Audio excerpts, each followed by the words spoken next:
Hi guys, and welcome to my tutorial on how to fix a pocket square like a pro. It's really simple. It's probably the most uncomplicated way that you can possibly fix a pocket square, and you need three things. The first thing is a micro stitch. You can get them from Amazon Prime, and these come in two colors, black and clear. I'm using a clear.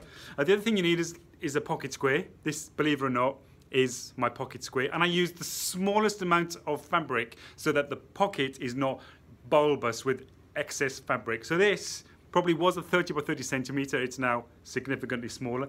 The third thing you need, obviously, is a jacket with an empty pocket. Cue one of Ben's suit jackets. And this is how simple it is.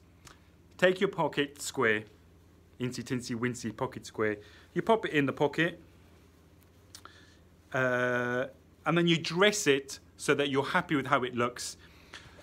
You take your very sharp micro stitch and you fix it in 3 points. I fix it here, here, and here.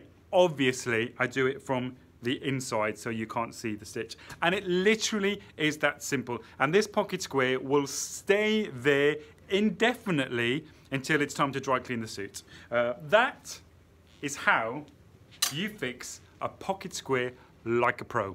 Good luck.